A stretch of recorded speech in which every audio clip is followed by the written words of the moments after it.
अथ तृतीयोऽध्यायः। अर्जुन उवाच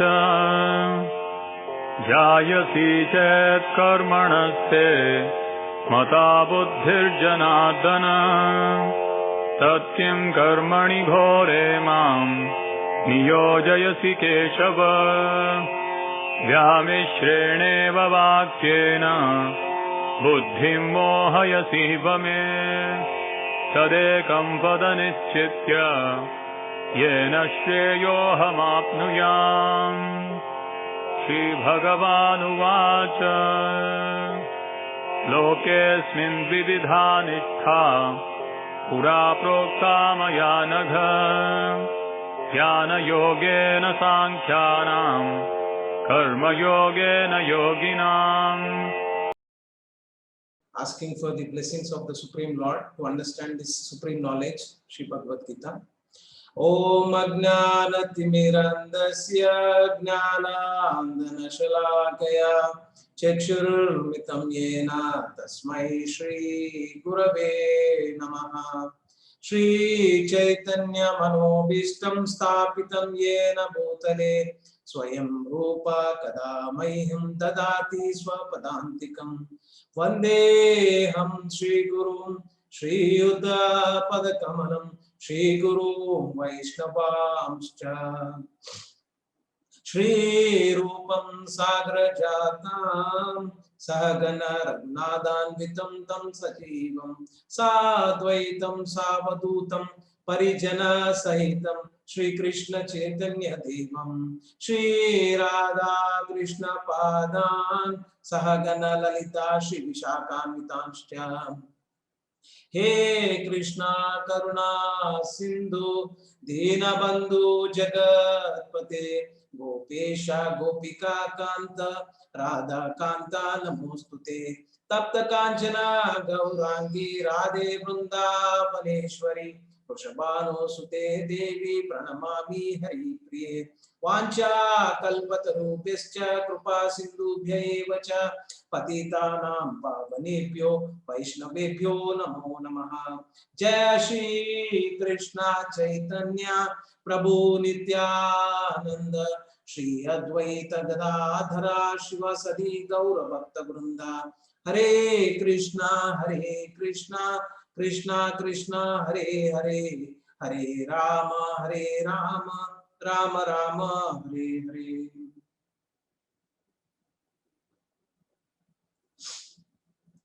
So once again, thank you all. Those who have not switched on their videos, please do that. I know it's early in the morning, so it would be nice if I can see your videos also. So yesterday we were discussing the chapter 3 Karma Yoga. We discussed about Tyaga, the renunciation, which are from the verses 1 to 9. Now going forward to cover a few other things in this aspect. So let me first whatever we have seen, I just wanted to reiterate that. So we have seen that yesterday there are 3 different yogas that you generally come across. One is Karma Yoga, Jnana Yoga and Bhakti Yoga. And we have seen that the first part of Bhagavad Gita, first 3 chapters of Bhagavad Gita are coming under the segment of Karma Yoga. So there might be little confusion. Then why is that we are touching upon certain other aspects which is part of Bhakti Yoga? Because there are these 3 are not in silo actually. So we will see that now and get that understanding. So Karma Yoga is basically focusing on the duty part of it, work part of it. You are doing karma. The Jnana is primarily focused on the Jnana, the knowledge part of it. How you can do that work.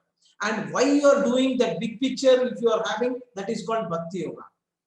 Okay. So this is what at one level you can think about what is karma, jnana and bhakti. Okay. Now we can go at a deeper level to understand things. I know I might be discussing the subjects at a depth level.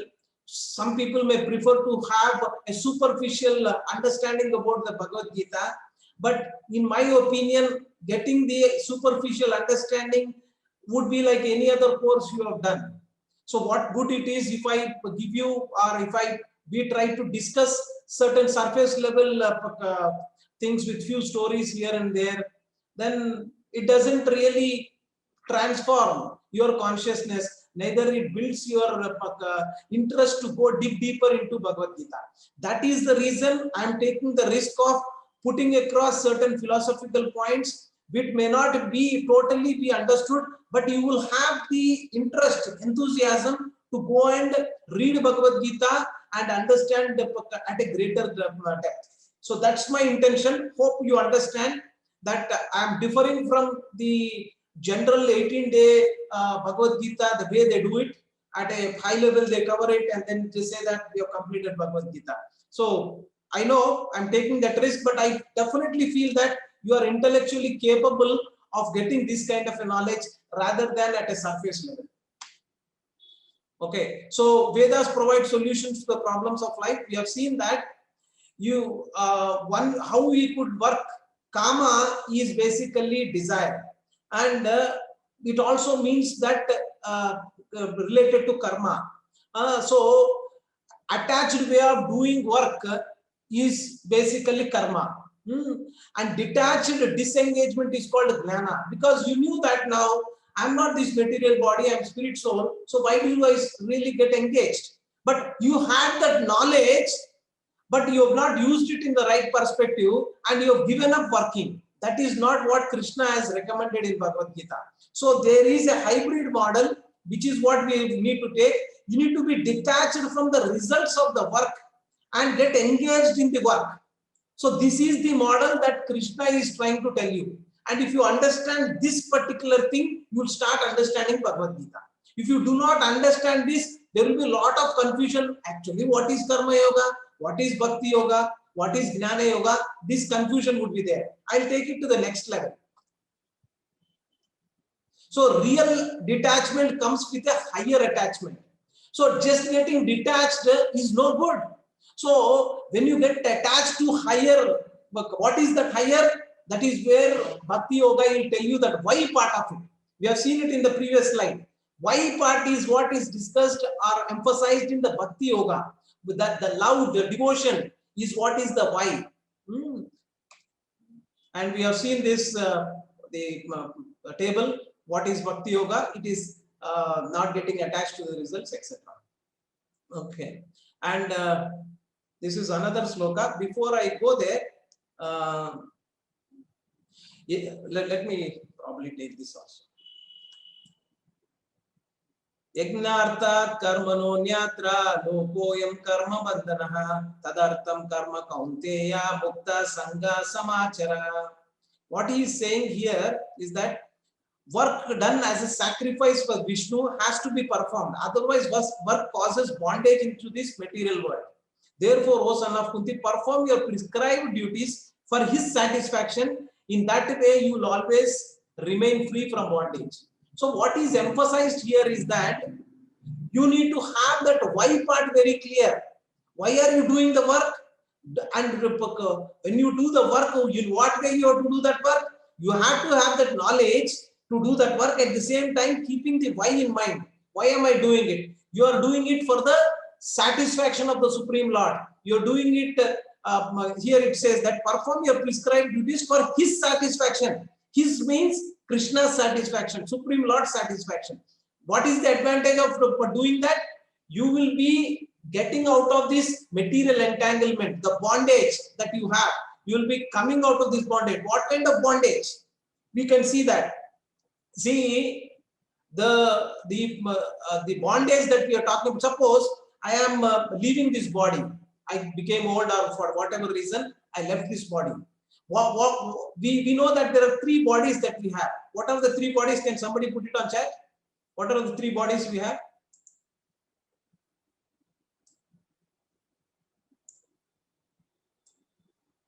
Anybody? Okay. Subtle body, gross body. Okay. Now, thank you so much. So what happens is that when you are leaving this body and you are not completely purified.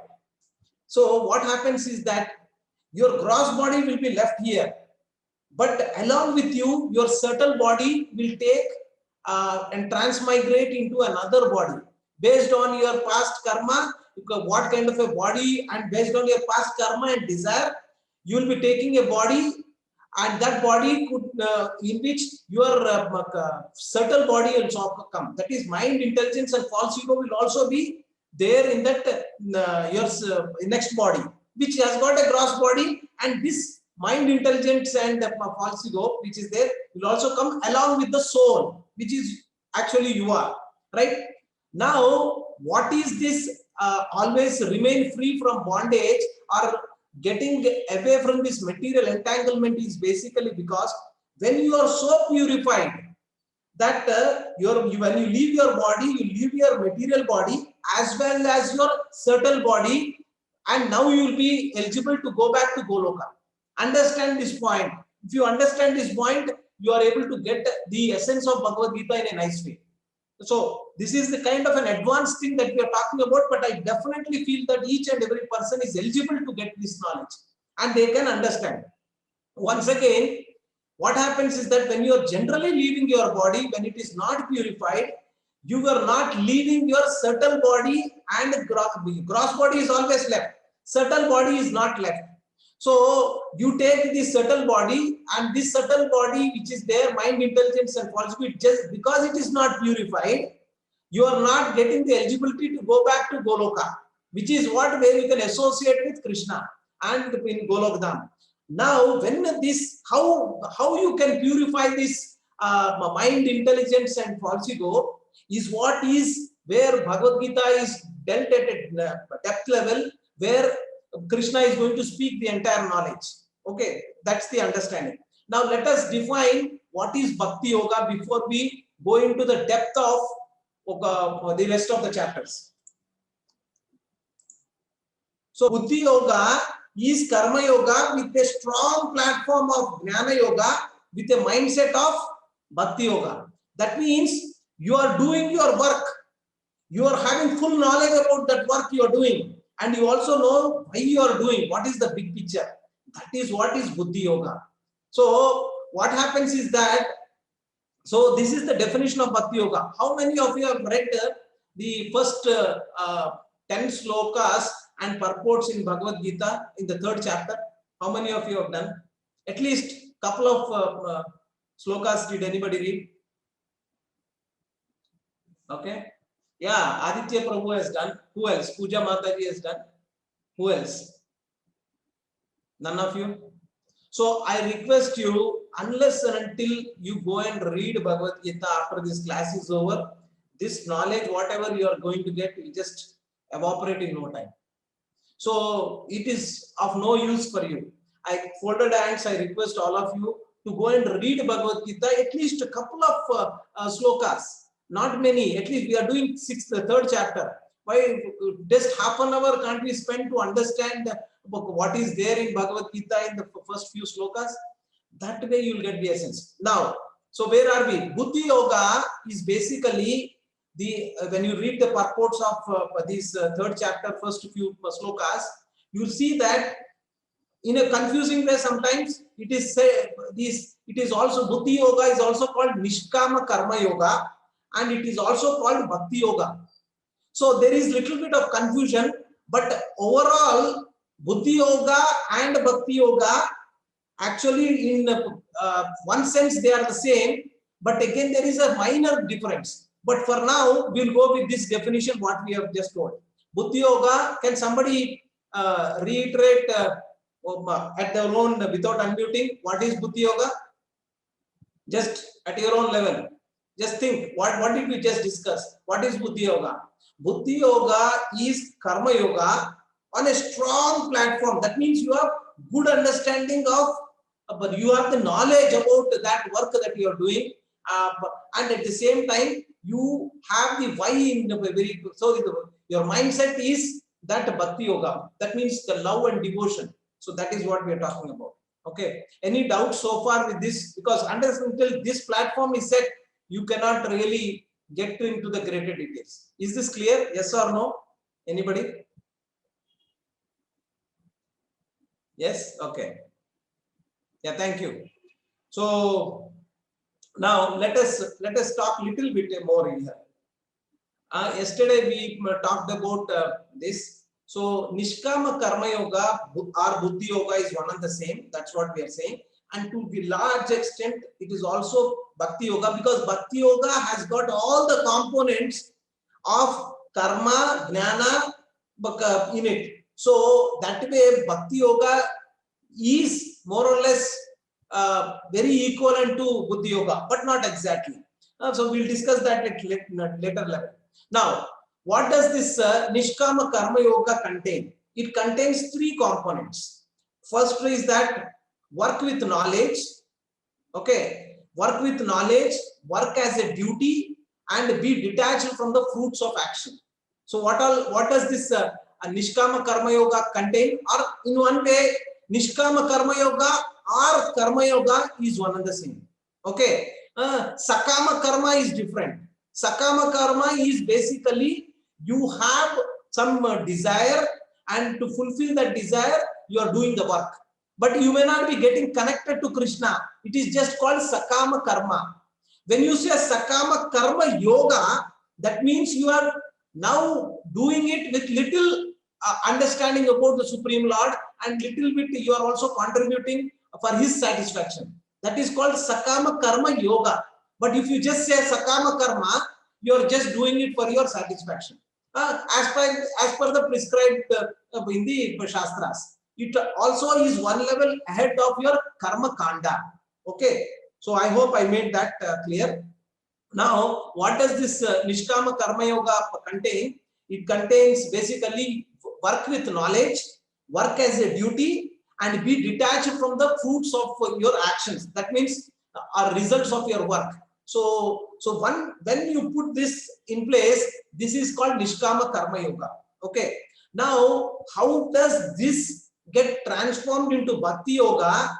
Is basically when you are doing it for the satisfaction of yourself, then it is more or less coming under the Karma Yoga part. And to some extent you are dovetailing with Krishna, but not fully. But when that maturity is there, that whatever I am doing the work, it is for the satisfaction of the Supreme Lord, that becomes Karma Yoga, or that is also called now as Bhakti Yoga.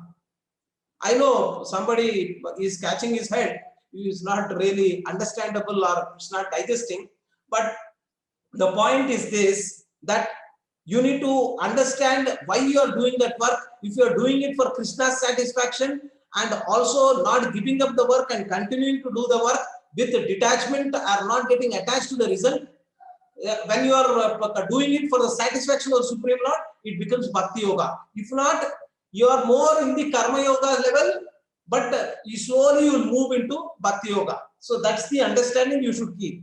So we'll go from there. Now I'm going to talk about little more into this. Karma Yoga, we know that it is what part? Is that clear? Yes? Can somebody say yes or no? Karma Yoga is talking about the work. What is that you are doing? In one way. So emphasis is in the karma, what you need to do.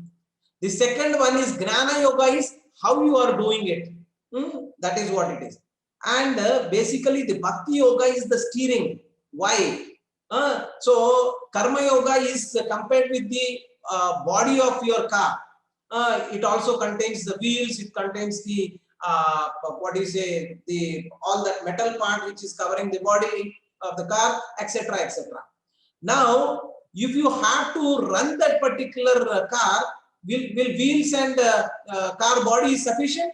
What do you need to have? Essentially, you need to have the, yes, anybody? What do you need to have to run the car? Yes, driver is required, but mainly if driver is there, there is not engine. Saranya Mataji. So if engine is not there, what will any driver will do? So engine is basically the Gnana part, and Bhakti is basically the steering. Why you are doing? Where are you going? What is the purpose where you are going for? All this is the why part. Once you have this, then you are complete in one way and you can reach your destination in a proper way. So how you can achieve it? This is at the next level I'm talking about. Okay, it is little advanced. I know some of you may not be getting everything, but doesn't matter. This video will be available, so you can just revise and get the big picture and then read Bhagavad Gita, then you will understand. See, my point is that whatever I'm trying to give you now is based on our past experience. And now when you read Bhagavad Gita, you will be able to appreciate, you will be able to understand that now. But earlier, I know a lot of you might have read Bhagavad Gita. You did not get the whole big picture at all. Neither you understood what is yoga actually. What is karma yoga, what is bhakti yoga, what is jnana yoga, all seems to be the same, no difference. So now with this knowledge, you will be able to distinguish and understand and categorize where we are and what is what. Okay. Now, how you can get this knowledge, or how can you realize this karma yoga, bhakti yoga, and jnana yoga? So, what is given in our shastras and by our acharyas is that when you take up the service of doing certain things, then you are, which is called seva, service. Then you are in the karma yoga part. Okay. The what part is what you will try to understand and you will be able to do it. Swadhyaya, the self-study, when you do, you will get the jnana, self-study. So that is called Swadhyaya. And when you do sadhana, the spiritual practice, when you do it, then you will be able to, you are in the Bhakti Yoga part. Now, yesterday I posed one question. What was the question? Can somebody remember? What was the question? I know you can't write everything there, but Krishna Prabhu is there. Oh, there's a flash behind Krishna Rao Prabhu. Okay. So he answered that, oh, Krishna Pagoti. Okay, you are the, there is one Krishna Rao also. Okay. So can you unmute Krishna Prabhu and tell what was the question yesterday that we were trying to answer in the group? You have answered it, right? Krishna Prabhu? I'll just ask you to unmute. I know it is 6:30 now. We need to cover this chapter. Yeah. I didn't ask any question, Prabhu. Yeah, Hare Krishna. Hare Krishna, Prabhu. I didn't ask any question yesterday. You were not that? Okay, I thought that is Krishna, some other Krishna then. Okay, fine. I'm muting you. Now, yesterday we asked the question, what is this Jnana Yoga and what is this Karma Yoga? Is Karma Yoga and Jnana Yoga anywhere related? So that was the question that we've asked. And so now if you see, Karma Yoga and Jnana Yoga, they are interrelated. So they are not in silo. Karma is more to do with the work that you are doing, and you understand what part of it. And with the knowledge, if you have seen the previous one also, what we have discussed, there are three components of Karma Yoga itself in one way. So you need to do you need to work with full knowledge and do it as a duty, and also not getting attached to the results. See, not getting attached to the results, being detached, that is where you need to have that knowledge. Unless and until you have that knowledge, you cannot get detached to this one. Somebody was asking, see, I understand that Krishna is the Supreme Personality of Godhead. Why should I know all this Bhagavad Gita actually? Why this knowledge is required? But to get detached from your results of your work is not easy. You need to have the Jnana component definitely. Understand this. Lot of people will say, all this knowledge of Bhagavad Gita is not at all required. I know I am able to practice my spiritual sadhana. So why should I really bother about knowing about Bhagavad Gita? So in the sadhana part, usually each and every yuga has got one yuga dharma, or what is this process, execution wise, sadhana wise, what you need to do to really elevate yourself. And as per as this Kali Yuga is concerned, it is basically chanting process, taking the Lord's name, Hare Krishna Maha Mantra, Hare Nama, Hare Namaiva Kevalam, Kalau Nasteva Nasteva Gatiranyeda. In Kali Yuga, there is no other way other than taking the Hare Krishna Maha Mantra. That's what. So now somebody may say that I'll just take Hare Krishna Maha Mantra. I don't have to bother about any other thing. The left one, which is karma or the jnana. So then you are not going to move in the right direction. You need to know, you need to have the right kind of knowledge, also jnana, and also you need to work. Work what? You need to do your prescribed duties. Whatever as per your varna and ashrama, you have to do your prescribed duties. That's what Krishna said to Arjuna. Arjuna, do your duty as a Kshatriya, as a Grihastha, you have to. So varna and ashrama, you have to do some prescribed duties. Wage the war, fight in the war, and do whatever. So he did not say to give up. So this is where we need to understand. Okay. So I hope I made that clear. To lead a higher life of living, that is where we need Buddhi Yoga, which is a combination of all the three. And what is this combination of all the three? Can one of you raise your hands? What is the definition I have given for Buddhi Yoga? Can you raise your hand? Those who can tell the. You can? Okay. Saranya Mataji, I am asking you to unmute. Yeah, go ahead, Mataji. Karma Yoga, Jnana Yoga, and Bhakti Yoga. Yeah, what is Buddhi Yoga? What is the definition we talked about Buddhi Yoga? Yes. It is detachment with engagement. Okay. Detachment towards that the thing and being engaged to the. Okay.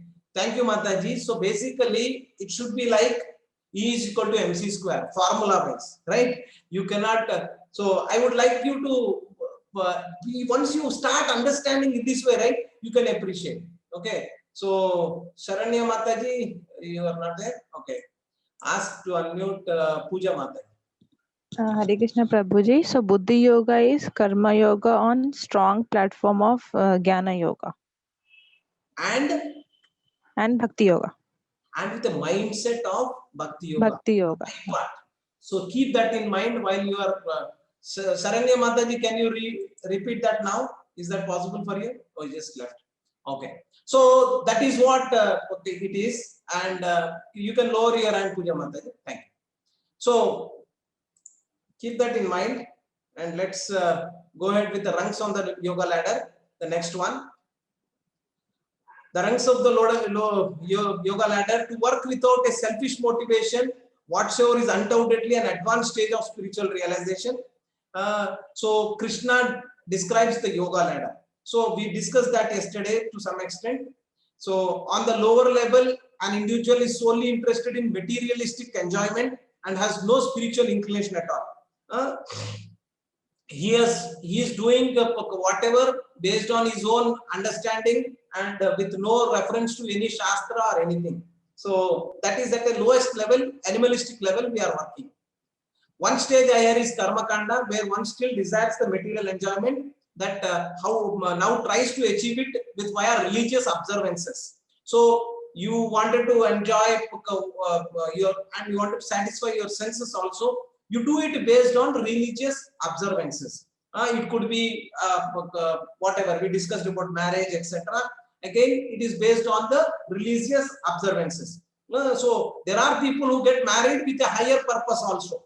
So when one realizes the futility of material enjoyment, they progress into Sakama Karma Yoga, where one begins to offer the portions of the results to God, but still remains some selfish motivation. Sakama Karma Yoga, you are doing it with a desire.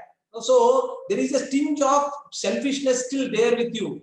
So what is pure unalloyed devotion is called Bhakti Yoga. That means you are completely doing everything for Krishna's sake. That is the highest level that one could achieve. And that is what we see in terms of Bhagavatam. Who are the people in Bhagavatam? You see that especially one sect of people have exhibited this pure unalloyed devotion.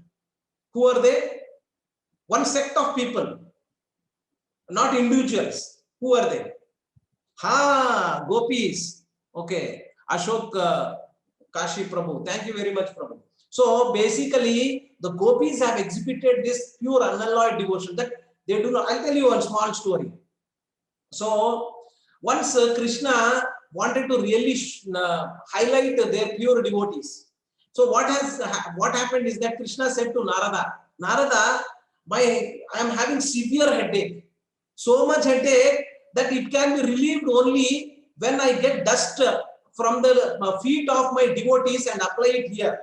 Then only this headache will go. Then Narada went to in Dwaraka, the queens were there. He went and asked Rukmini and other queens he had. And they said, how can we give our dust? We'll go to Narkaloka. He is the Supreme Lord. So we cannot give our dust to him. So we will not do it. What are you talking? Then he thought, okay. Then he went to sages. Sages also told the same. How can we give? So then he went to Vrindavan, where he met his gopis. And the gopis, as soon as they heard that Krishna has got a headache and it can be relieved only with the dust of the devotees, then immediately they jumped on the mud and they said, okay, now take it, go and apply it on Krishna's forehead. Then Narada was surprised and asked, how are you doing it? He is Supreme Personality of Godhead, and you will go to Narkaloka if you do all this. Then he said, we don't care. If Krishna is getting satisfied, we don't care. So that is unalloyed pure devotion. So you don't have anything for yourself, no selfish interest at all. Whether I go to Narkaloka, Patalaloka, Swargaloka, doesn't matter. So that is unalloyed pure devotion. That is where your ultimately should be going. And that is the pure bhakti. Pure bhakti is not cheap.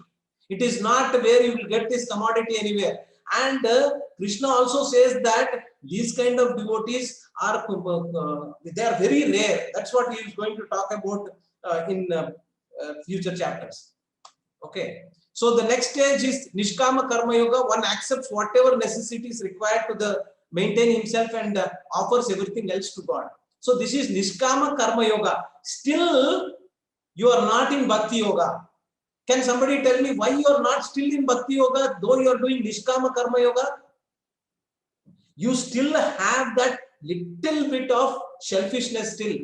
And when you do Nishkama Karma Yoga also, you are thinking that I just have to get rid of this material entanglement.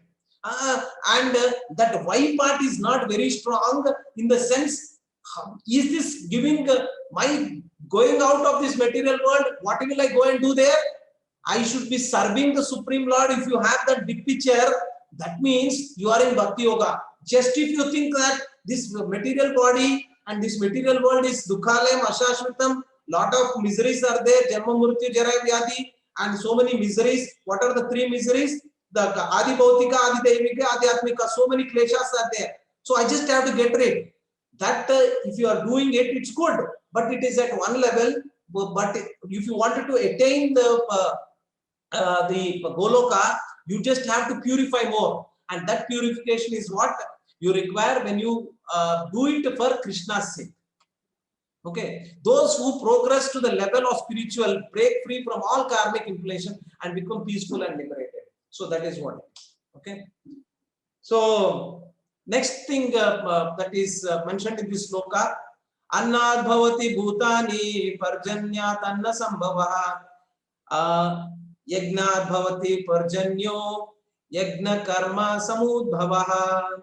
All living bodies subsist on the food grains which are produced by rains. Rains are produced by performance of yagnas, sacrifice, and yagna is born of prescribed duties. So if you go and read Bhagavad Gita, this particular sloka purport, you will see that Srila Prabhupada describes about a cycle. And the cycle is that first the living entities are dependent upon the grains, and the grains come from the rains, and the rains are produced by sacrifices. Sacrifices means yagnas. When you do certain sacrifices to please the demigods who are in charge of this air, water, etc. So you will be able to get all that rains, and these yagnas are performed with the people who can do their prescribed duties, and these prescribed duties are mentioned in the Shastras. So Shastric knowledge is the basis in one way to do your prescribed duties and to do your sacrifices, and the next one is that you will be getting rains, and rains in turn will give you grains, and grains is what when you eat you will be able to sustain yourself. So that is what it is. Okay, so I know we are not going into the larger details, but this will be sufficient. If you go and read the Bhagavad Gita purports, you will understand the rest of the things. Now, the rungs of the this one, the yoga ladder, we have discussed about all these different types of yoga, and it starts from unregulated gratification is the animalistic one. Next is karma kanda, then sakama karma, nishkama karma. In one way, nishkama karma is karma yoga, and Gnana Yoga, then Bhakti Yoga. Bhakti Yoga is the highest. Okay, so this we have already seen. The next is exemplary. Now the question may come that see, I have achieved, I've got the right understanding, and I have done my duties, prescribed duties. Now, can I just get retired? What I'm trying to say is that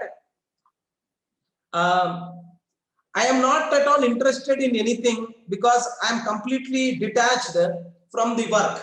So can I just get into a retirement mode? So that is where Krishna is saying that you should not. You should become like as an exemplary. So the examples given in this context is Janak Maharaj. Who is Janak Maharaj? Anybody? Who is Janaka?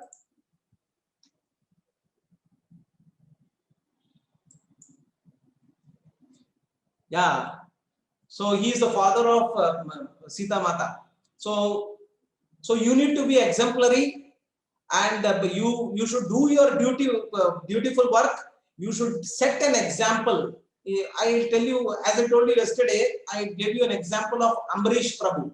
Amrish Prabhu is the Ford owner. Now he is the Ford owner. So when he met Srila Prabhupada, he said, Srila Prabhupada, I understand that this whatever wealth I have, it is not going to be permanent. Then why don't I full-time join into your mission that of ISKCON? So if there was any other person other than Srila Prabhupada, he would have said, yeah, very nice. ISKCON is going to get all the money that you are going to give it to ISKCON. So it's very good. Do that. Now Srila Prabhupada said, no, you become as an exemplary. He said to Amrish Prabhu that you continue to be the proprietor, chairman of Ford, and take care of your whatever work, duty work you should supposed to do, and manage the entire Ford company. But at the same time, you become as an exemplary. Whatever contribution, something you wanted to do to ISKCON, you can do it.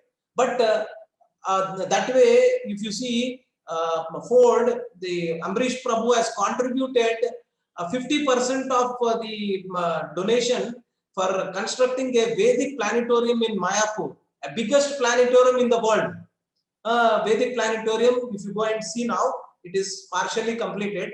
So 50% of the donation was coming from Ford, and the rest of the 50% he went and requested all the people all over the world to contribute to the rest of the 50%. Somebody asked, why don't you only contribute it? See, once I contribute to everything, then I will have some kind of an ego, and I also have an exemplary character to exhibit that I have done it. So please, from your hard-earned money, you can also contribute whatever. So that way you can purify, because what happens is that we are attached to our material things so much. So you do not want it to part anything. That's where you can show as an example. Okay, so that's what we wanted to discuss about the exemplary character. The very important sloka here it comes is that this is a very important sloka.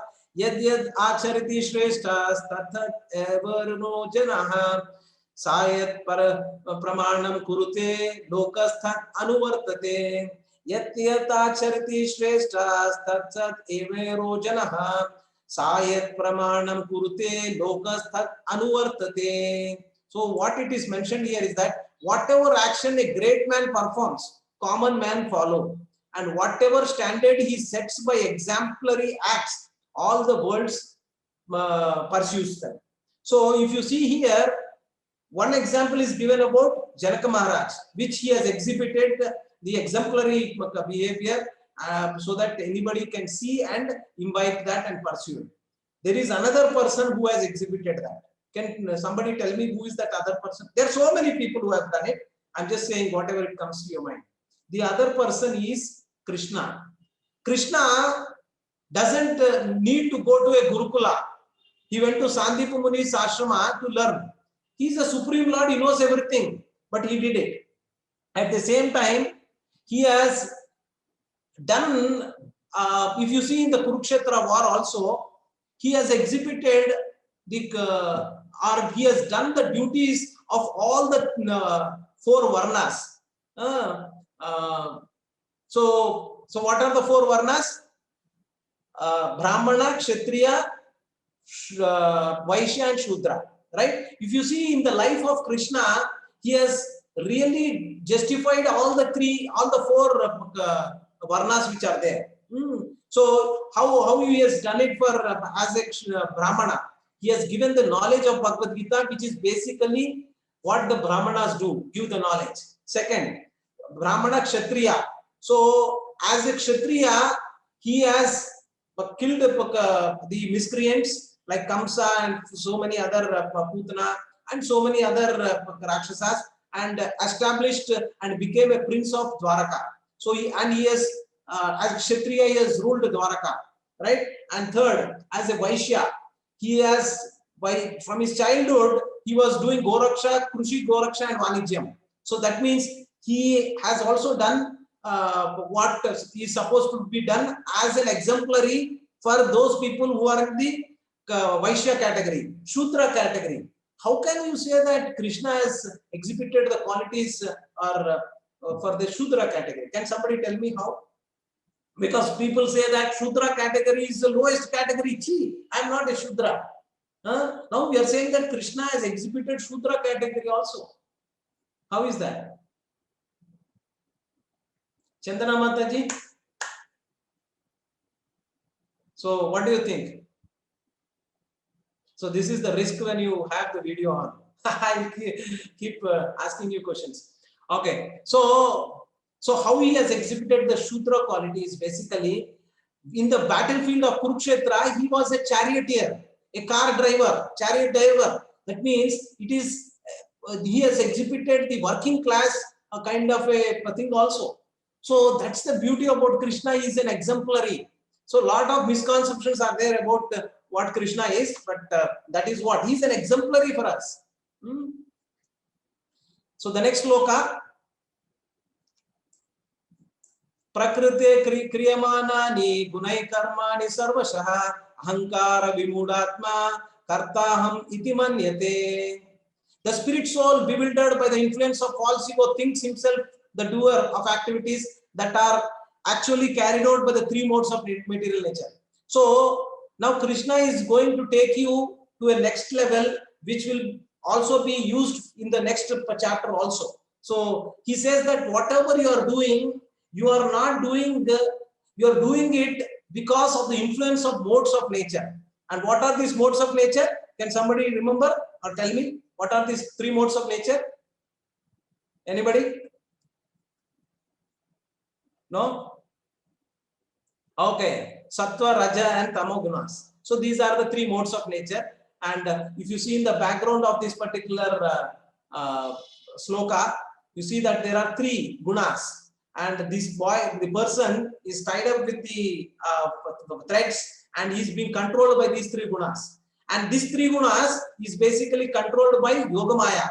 So that, see, somebody was saying, who is this Kali? Durga Devi. Durga Devi, the word Durga has come from a root word called Durg. Durg means, anybody knows what is Durg means? Durg. Durg means Kota. In Telugu we call it as Kota, fort. So Durga Devi is the jail keeper. or she is the jail keeper of this fort, and she keeps on giving you this Adi Bhautika, Adi Daivika, Adhyatmika kleshas, miseries, and based on your gunas, whatever Rajasic, Tamasic, and Sattvic gunas, you are controlling yourself and you are getting tied up in this material world. So to come out of these miseries of this material world, and to come out of these real problems, Janma Mrityu Jara Vyadhi, and also these Trigunas, you have to come out of all this, and that is only possible when you purify yourself. So that is what the Trishul that is there in the hand of Durga Devi, that symbolizes these three kleshas that we have: Adi Daivika, Adi Bhautika, Adhyatmika klesha. She keeps on giving you that, such that you realize that this particular world, material world, is Dukhalayam Ashashitam. There is some other place where you need to go. It is like a jail for us. In jail, if suppose all the prisoners are treated with AC compartments, AC rooms, and full luxury food that they give you, and there is no miseries at all, there is no difficulties, and they are all always enjoying. Is it a jail? You don't want to come out of the jail. So to ensure that, to know that there is no freedom, they put you in the four walls, and you cannot do all the things freely. So that you realize that there is some outside world. I need to purify myself. I need to rectify myself such that I can go and be in the mainstream, or go be with the mainstream, or go out of this jail. So that is the reason why this material world is created. Somebody was asking, why this material world was created? It was created for us to get purified, to get transformed, so that we can go to our original abode, which is Goloka. Okay. Shreya Swadharmo Vignaha Paradharma Swanustita Swadharma Nidhanam Shreya Paradharmo Bhayavaha. Here it is also saying that, see, it is far better to discharge one's prescribed duties, even though faultily, than others' duties perfectly. Destruction in the course of performing one's own duty is better than engaging in others' duties. For to follow others' path is dangerous. See, it is earlier I was mentioning one example. A ox has got a certain duties to perform, and we are talking about duties from a prescribed duties perspective. A ox has certain duties to perform. A horse has certain duties to perform. A horse should not think that, or the ox should not think that I should run like a horse, and I should be fast, and I should be going into races, etc., etc. Because constitutionally, that is not prescribed duties for the ox. And similarly, the horse is not supposed to think that now I should behave like a bull, and I should carry on a lot of weight. That is the responsibility or prescribed duties of the ox. So similarly, you find out what are your prescribed duties and do it. And as part of that, if you are not able to perform it perfectly, that's still fine. Don't imitate others just by seeing somebody. So that's the context here. Okay. And the last one, enemy of the soul. So here it is mentioned that what is the enemy of the soul? So the enemy of the soul is lust. And what is lust is very much described here in greater detail. Just seeing what I've written. Yeah. So basically, how does this lust arises? Lust arises when lust basically when you have unfulfilled desires will give rise to anger, and that anger is what will give rise to your bewilderment of the mind, etc. And that's what Krishna is going to take it at greater detail, and that will also make you to fall down into this material pool again and again. So lust is the root cause of all this entanglement in this material world that we are in. Why we are taking repeated janma is because of this only, lust. And what will happen when this lust is unfulfilled? You get anger. And if it is fulfilled, what will happen? Suppose this lust which is there, which is fulfilled, what will happen? You will be getting greed. I want more. I want more. Just imagine. There was one. I may not be giving the right example, but there is one person called Ramalinga Murthy. Who knows who is Ramalinga Murthy? Anybody knows who is Ramalinga Murthy? Nobody? Ashok Prabhu. Very nice. Satyam Computers. He was the owner of Satyam Computers. He had enough money. He had enough wealth that he has accumulated because of the establishment of the Satyam Computers, and it was more or less the top 4 companies in India after this Tata Computer, TCS, Wipro, HCL, or it was very close to HCL in one way, or next after HCL. So I worked with 2 of those companies, HCL and Wipro. So Satyam, this chairman thought, no, I wanted to become first. I wanted to go in the top of the ladder. So for that, because of the greed, that lust, he did some financial gapla, and he went into jail, and this entire company has gone out of his head. So the reason what I'm saying is that this, when your desires are, lust is fulfilled also, what will happen? Greed will come. So greed to get more. So this is the problem that you have with the lust. And basically, lust in one way, if you wanted to define, it is that extreme attachment or addiction to something is called lust. So that is where detachment to the results is required. But people do not understand and do not have the right kind of a knowledge. So that is where they fall into this trap. Okay. Now, so what is the origin of this lust, and how to get rid of this lust is what Krishna is going to explain in the next chapter. That is where we are going to end. So he's going to talk about the transcendental knowledge, and why this transcendental knowledge is required is basically because if you see what you will going to see, you will get this eternal education. And this education, this transcendental knowledge, when you get this lust which is there, dormant from so many lifetimes, is what you can get rid of. So that is what Krishna is going to talk about. And with that, I'll end today. And if you have any questions, we'll take it up. Hare Krishna. So just in a nutshell, to reiterate what we have covered as part of this Karma Yoga. So what we have done is that the acronym is TREE. T stands for Tyaga, or renunciation, and immature renunciation is not what Krishna has recommended. He said that you need to renunciate, or you need to give up the results of the work, or basically fruits of your work. So that's what he is talking about. Don't give up work per se. Don't renunciate the work. You should still keep working and do it as a duty, and have full knowledge about what you are doing, and also get detached from the results of the work. So that's the Tyaga part. Rungs of the yoga ladder, we understood what are different types of yogas, and we have seen that this arrow mark says that we need to grow from one level to one level, and finally the topmost is what? What is the topmost yoga? Anybody on the chat? Topmost yoga? Yeah, Bhakti Yoga. Thank you. And you should, though you have perfected this entire path of Bhakti Yoga also, you need to be just not giving up your other duties or whatever.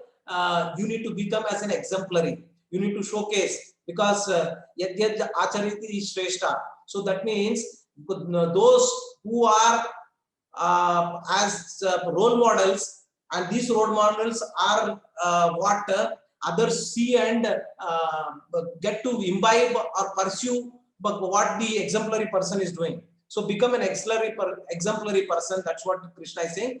Who is the enemy of the soul?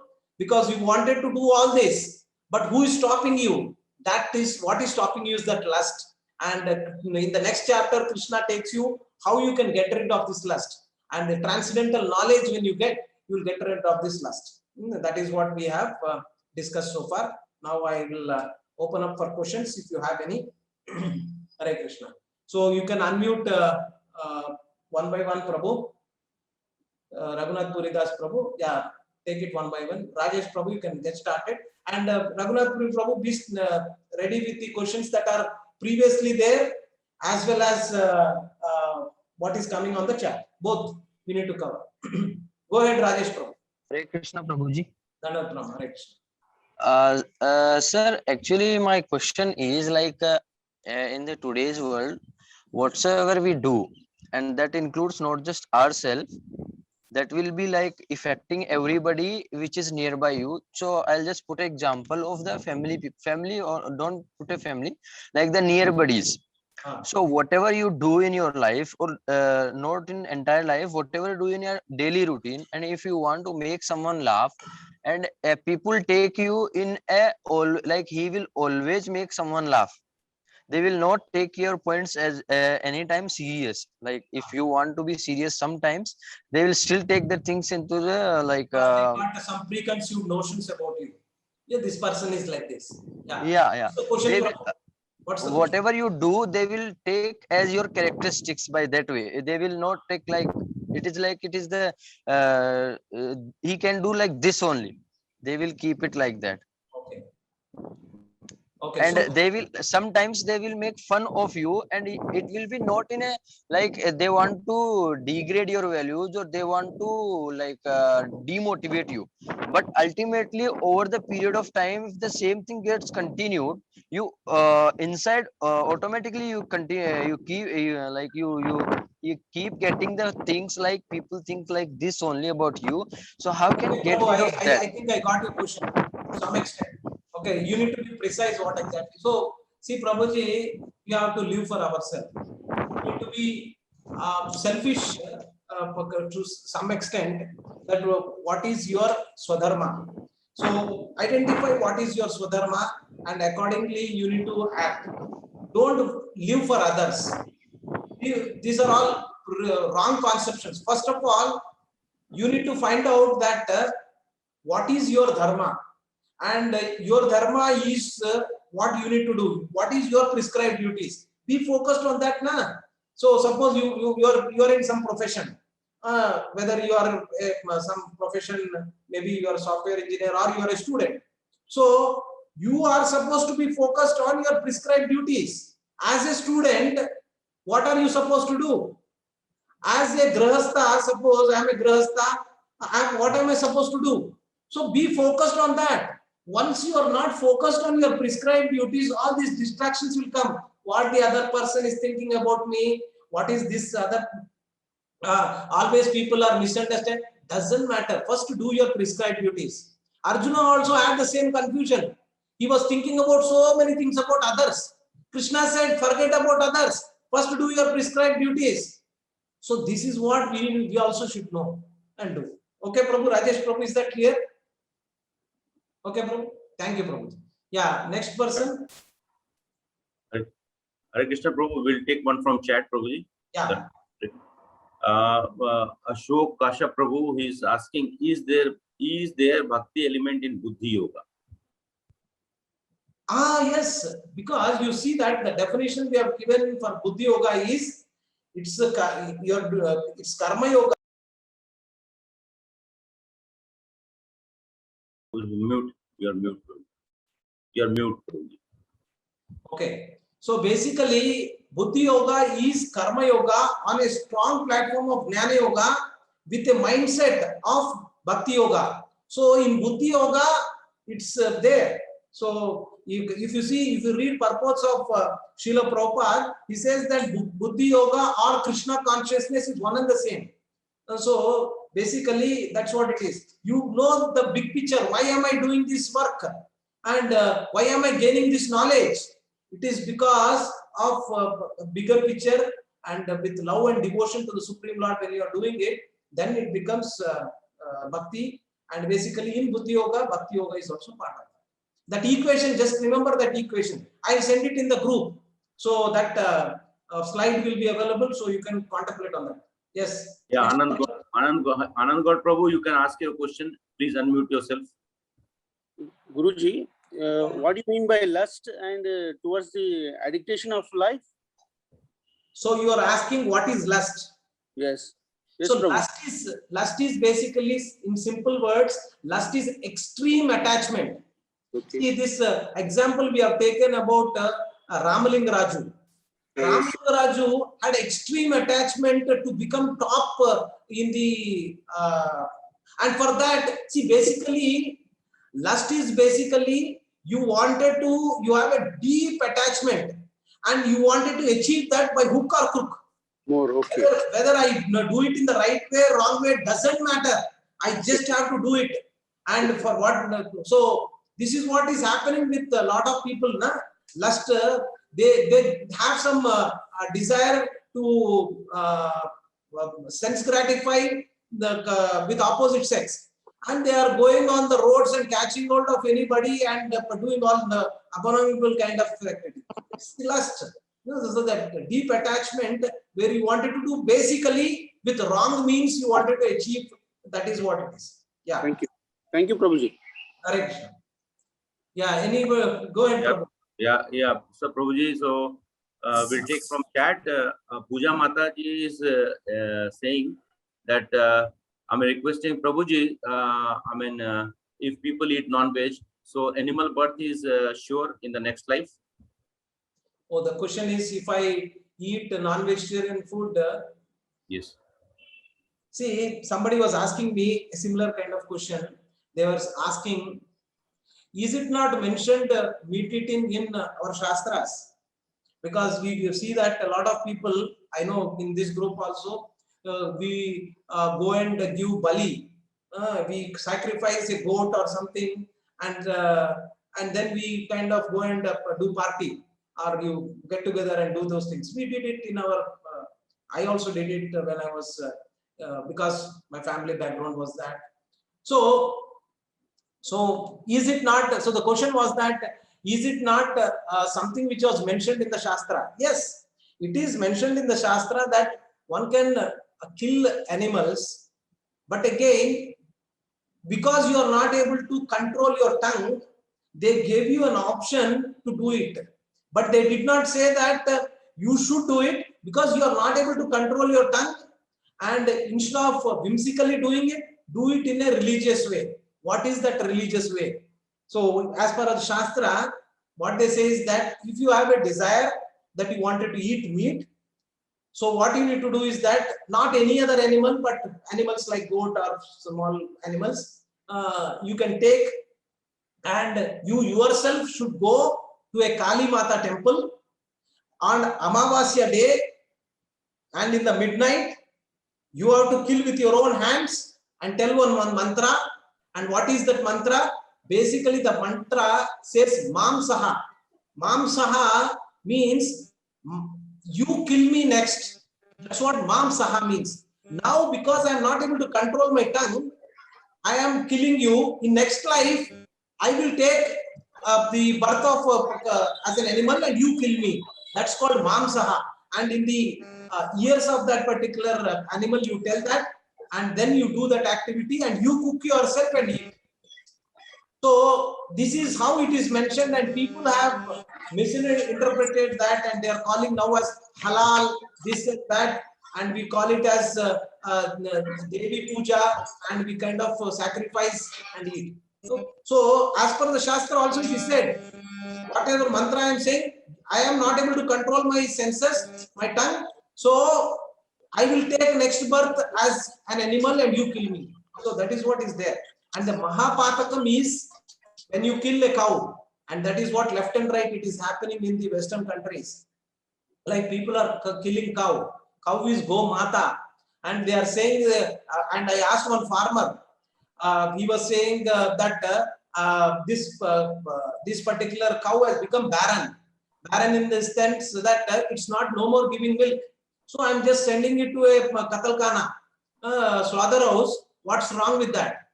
Then I asked him, or I did not put it in that forceful words, but I kind of contemplated and asked her, suppose your mother is there who has breastfed you for so many years while you are as a child. Now she is no more use for you.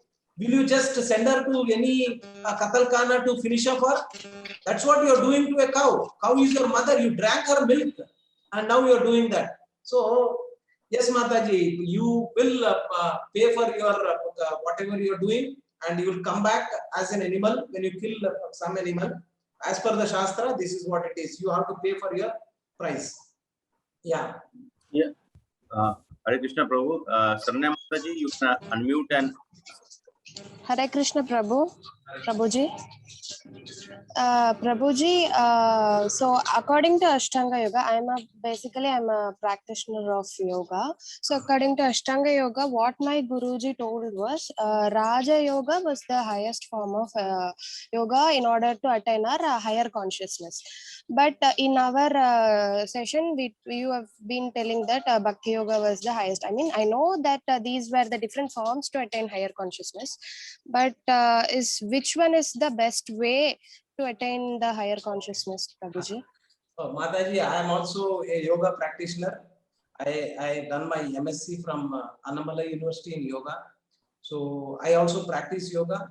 And what they are teaching as part of the yoga is basically Hatha Yoga. So some kind of exercises or yoga therapies which will benefit your body. So they are not per se following the 8-limb process of Ashtanga Yoga. Ashtanga Yoga, there's different steps, you know that. Yama, Niyama, Pratyahara, Dharana, Dhyana. The ultimate one is Samadhi. Samadhi is what you are talking about, which is the highest. And they are more or less saying that Raja Yoga is that yoga which is the Samadhi, where you can reach the Samadhi part. But again, Ashtanga Yoga will Krishna in the Dhyana Yoga chapter of Bhagavad Gita, which we are going to cover, we will see that what is one of the elements that are missing such that you can attain the Supreme Lord abode. So that also Ashtanga Yoga is good. It will take you to a penultimate state, and if you just endeavor a little bit more, you can go back and it will become equivalent to Bhakti Yoga.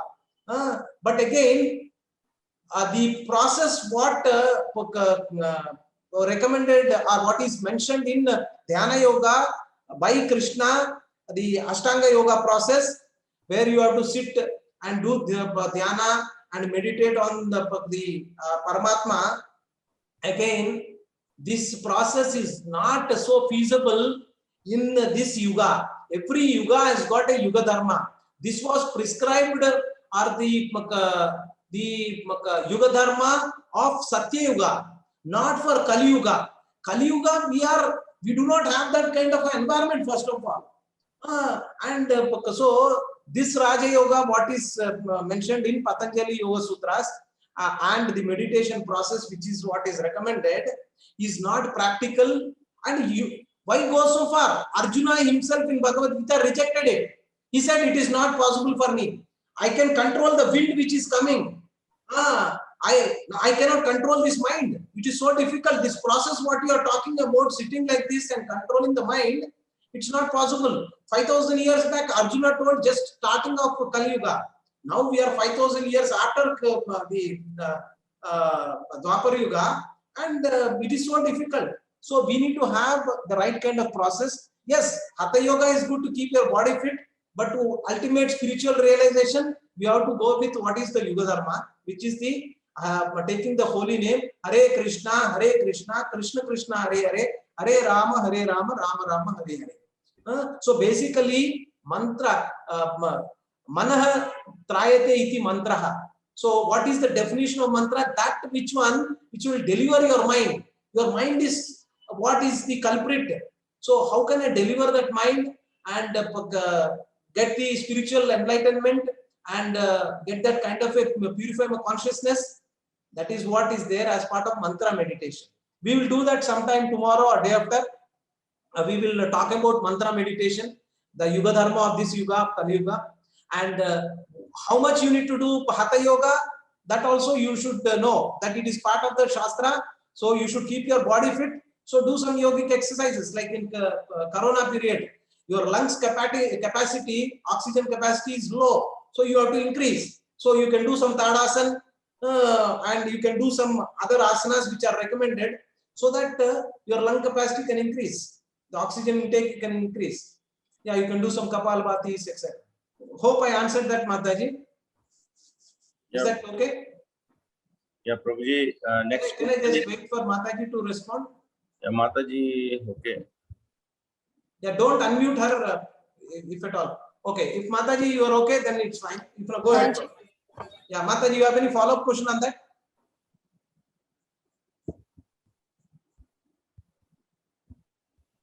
Did we unmute Mataji? Yes, Prabhuji, I've got the answer. Okay.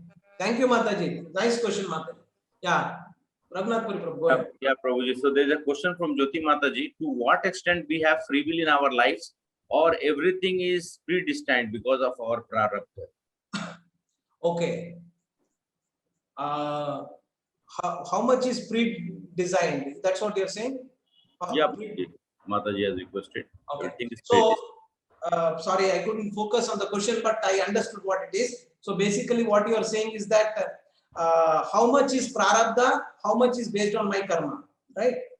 So we will discuss that in greater detail in the subsequent chapters, where Krishna in the next chapter only is going to reveal this knowledge about what is this karmic bank balance.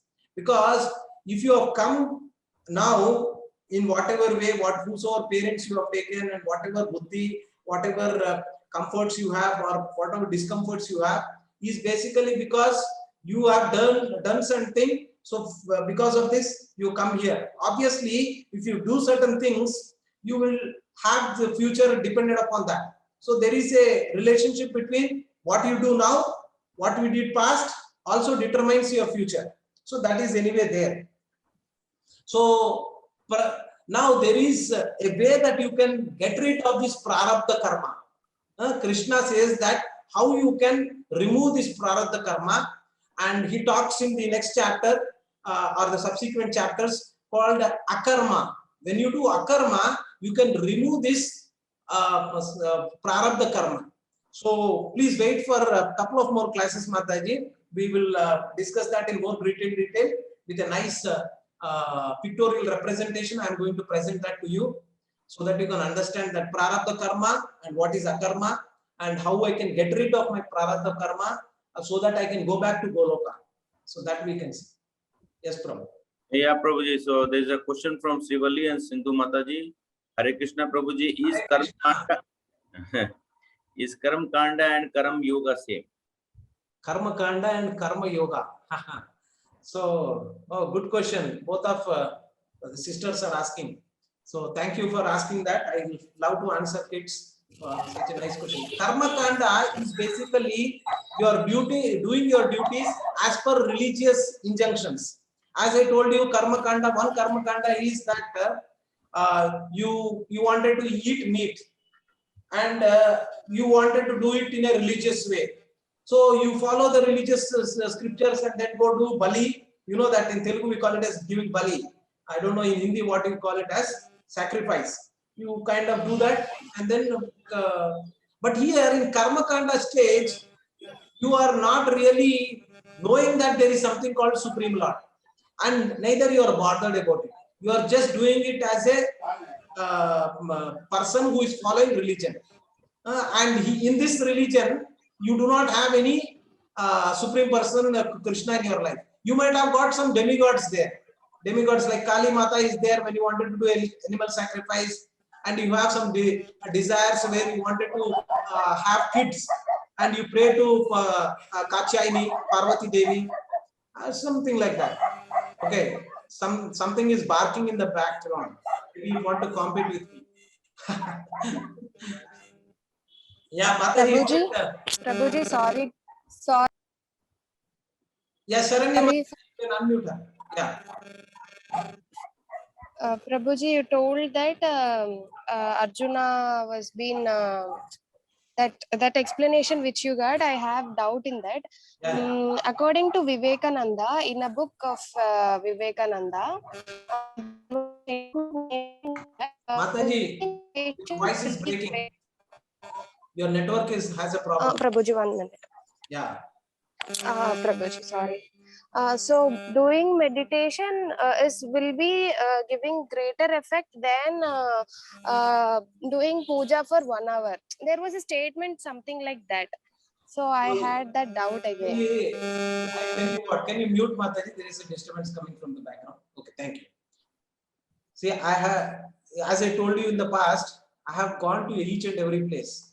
I went to Ramakrishna Math for so many years, and I bought this complete works of Swami Vivekananda. So I used to go to their retreats, etc. I'll tell you the facts based on my experience. First of all, there are some statements that Vivekananda also made. So, see, I'm not trying to, discriminate people, but they gave it at their level, what they could give. They say that he kind of said that playing football is more or less better than reading Bhagavad Gita. So make yourself, strengthen yourself such that, so the context could be different, but point what I'm trying to put it is that you ask these Ramakrishna Math people one question: who is the Supreme Lord? Who is God? No single answer they will have, because they don't know who is the Supreme Lord. That confused state from day one, they are there. So what do you talk? No, as Srila Prabhupada once, one person has come to him saying that Srila Prabhupada, this philosophy, what you are teaching, Bhagavad Gita, Bhagavatam, all these scriptures is so complex. I cannot even understand anything. Then Srila Prabhupada said there was one Mataji called Malati Mataji, and her daughter was there. Her daughter was like 6 years old. He asked to come. He asked to come. Asked her to come, and she came. And he asked, "Who is the Supreme Lord?" Then this 6 years old girl told that Sri Krishna is the Supreme Personality of Godhead. Who is God? She knows. That is the ultimate truth one should know and endeavor for that. So why all this confusion? Ramakrishna Math, Vivekananda, all this philosophy is coming under the Mayavad philosophy. Because Mayavadis, I wanted to tell it with no apprehension, because somebody has to break the barrier and say what is with black and white, this is what it is. Ramakrishna Math and all this Vivekananda philosophy is Mayavad philosophy. And you ask them who is Supreme Personality of Godhead, they will not be able to tell you. But the process that they are following is also not as per the Yuga Dharma. So you need to be applying things. And one important thing, very important thing, Krishna mentions that this knowledge, whatever knowledge you need to get, how you need to get this knowledge? Can somebody tell me how you should get this knowledge? From whom you should get this knowledge?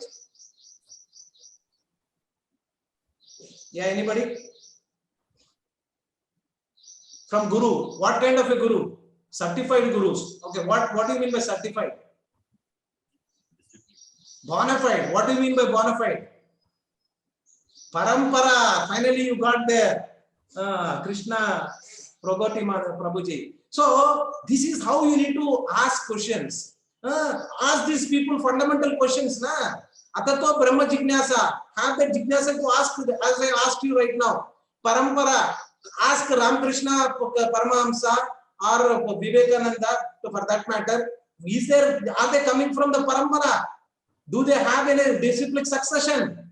Nothing. Ask this Om Shanti, Brahma Kumaris. Do they have any Parampara? Nothing. All these bogus. So let me tell you with no hesitation, somebody might get offended. With folded hands, I ask for your forgiveness. But understand this. We have been getting fooled by so many people. Why get fooled more and be in this cycle of Janma Murti Jara Vyadhi? Get the right knowledge, go back to Goloka. But again, Krishna is telling you one more thing. Whatever endeavor you are going to do to get this pure knowledge, this knowledge you just got only 10%. In the next life which you are going to get, you will start from 11%. So it will not go waste. But don't unnecessarily cramp your mind with all this the things which are coming from various other things. I'm not saying that ISKCON is the only organization which is authentic. All 4 sampradayas, which I have told you in the last few classes, if you see. So 4 sampradayas, whether it is Brahma Sampradaya, which we come from, or which is Rudra Sampradaya, Sri Sampradaya, Kumar Sampradaya. All these sampradayas are good. Okay, we'll discuss about that more in great detail. Is that okay, Mataji? Does it? I know you'll have some follow-up question. I don't see, because you have been pursuing certain things for so long. If somebody says that what you are doing is not correct, you will get offended. I got offended when I got to know, when I was following Ramakrishna Math and Vivekananda, and somebody said, this doesn't have any basis. Why are you doing this? So it was a jolt for me, but I have taken it because this is the perfect knowledge, and this is coming from Krishna, who is none other than the Supreme Person, who is the Supreme Controller, Maintainer, and Creator. Yeah, Mataji, did I satisfy your question? Prabhuji, yes, I was just a beginner. I just started my journey towards higher consciousness. So initially I had these doubts, that's all. Just in case if I have any troubled you, I'm really sorry, Guruji. No, Mataji, this is not a trouble. And you are really helping, by asking questions, you are helping others also to clarify these kind of doubts that are there. So please do not hesitate to ask questions. They say that if you don't ask question, you are a fool. See, they say that if you ask a question, you are a fool one time, because in front of others you might see that, hey, this girl, this boy doesn't even know this. People may think you are a fool, but instead of becoming a fool for your lifetime, better become a fool for one time and get the right kind of a understanding. And if you see Arjuna was asking questions to Krishna. He has not just taken Krishna, okay, tell me, I'll just follow. You keep on telling me.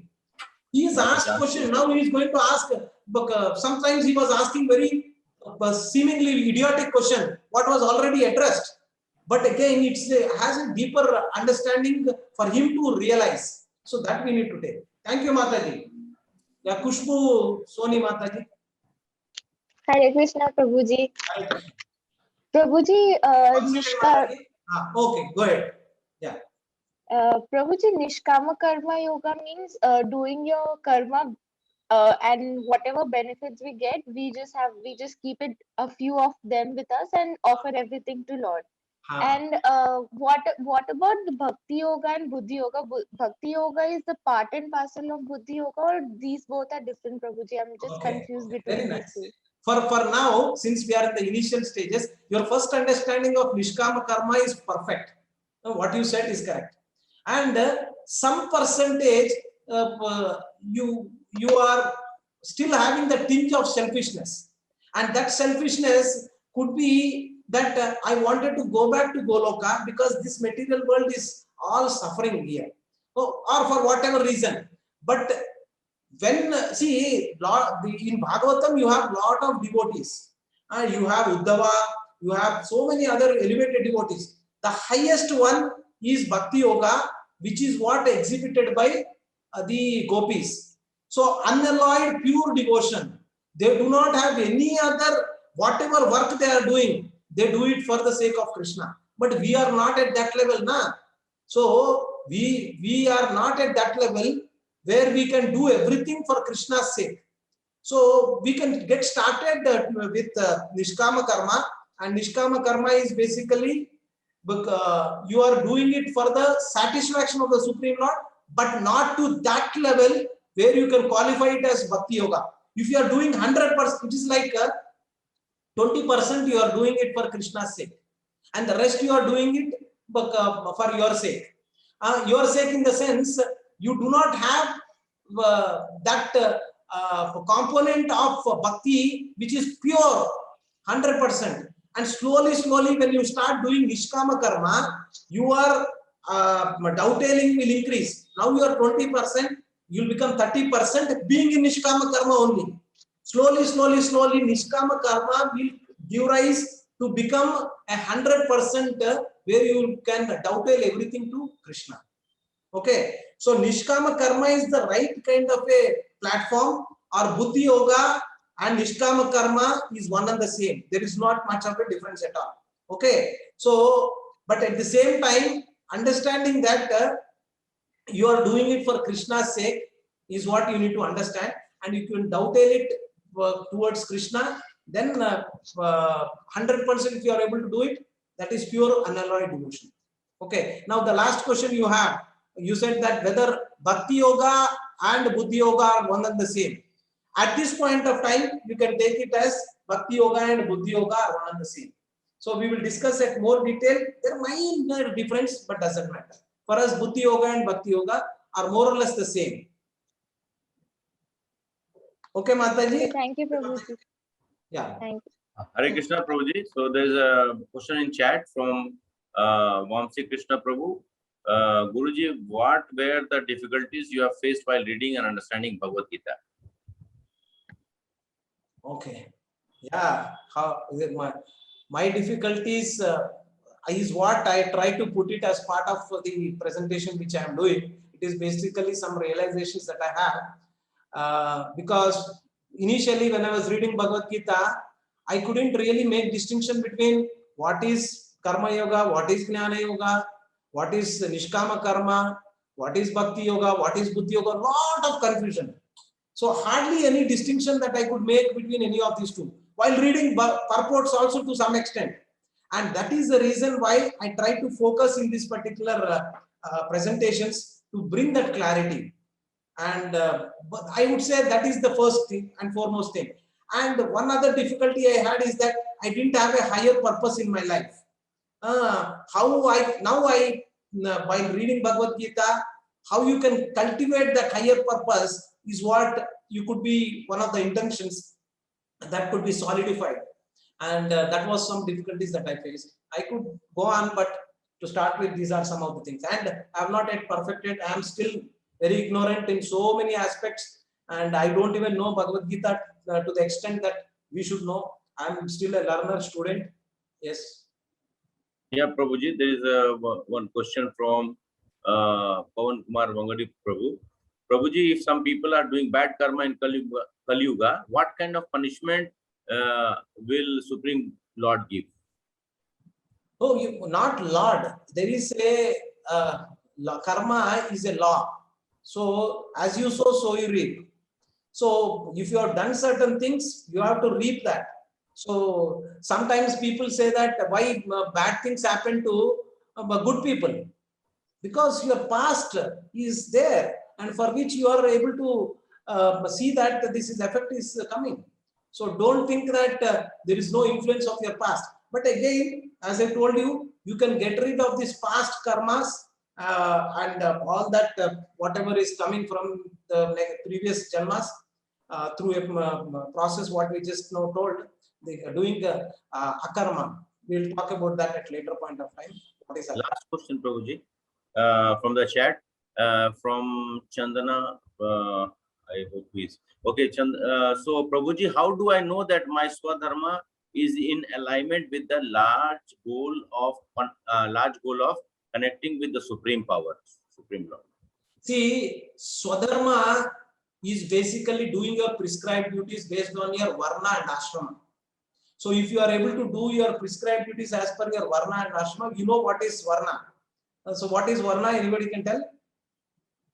Ashrama is basically, you have 4 ashramas. What are the 4 ashramas?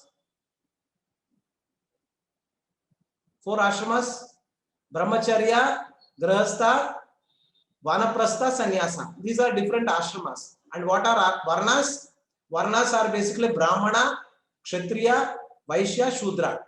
You are a combination of these Varna and Ashrama. Like Arjuna was a Grahastha and Kshatriya. So he has got certain prescribed duties to do as a Grahastha and as a Kshatriya. So that is his Swadharma. What is his Sanatan Dharma? His Sanatan Dharma is to do the devotional service. That is, you need to do your all the 3. What we did discuss about that. Seva, Swadhyay and Sadhana. All 3 you need to do as part of your Sanatan Dharma. Prescribed duties you need to do as part of your Swadharma. and these prescribed duties are based on your varna and ashrama. So that means to say it is not the same for everybody. Based on your varna and ashrama, you have to do your duties. If suppose I am married, I have certain responsibilities as a grahastha. I cannot just behave like a vanaprastha or sannyasa, right? So hope I answered that question, Prabhu. Okay, Prabhuji. So is that all we have, or any other questions we have? No, Prabhuji. One question is that, I mean, probably we'll take it later on. One question. What Okay. is the purpose of life? So those who have any other questions, please do not hesitate to ask, and we will be able to address that in greater Hare detail. Krishna Prabhuji. Shall we announce the chapter 2 quiz top 10 scorers? Fantastic, Prabhu. Very nice. Okay, so let me just see who are the top 10. Okay, so Aishwarya Mataji, thank you very much for your. If you are available, please switch on your what do you say, your video. I would like to see you and pay namaskars to you, Aishwarya Mataji. Lavudi Uday Lakshmi Mataji, you can raise your hand if you are there. Priya Manjunath, Jyoti Kona Tala, okay, and MK Behra Prabhu, Chandrasekhar, Pooja Kumari Mataji, I think Pooja Mataji was there, and Usha Jaganmohan, Saradha, Maheshwari, Savita. Okay, so a lot of people are there who are taking, and I appreciate all of you. Srivalli Mataji and your sister, thank you very much for asking such a nice question. And I also thank all of you who are actively participating, especially youngsters who are participating. I like, because this knowledge of Bhagavad Gita should be inculcated at your young age. You get this understanding, though it is difficult. I do not undermine that understanding this is easy. It is difficult, but you have to take it. So it is like going to a gym. My son, when he goes to a gym, I ask him, why are you lifting so much of weight? Then he said, my muscles need to be strengthened. So when I lift some load, I should have that power, my muscle power. So similarly, to face this material world, you need to have that power. And for that, Bhagavad Gita will strengthen your understanding, give you that power to fight this Maya, fight this material world, and come out of it. With that, I end. I'll do a small kirtan for a few seconds, and then we'll get it.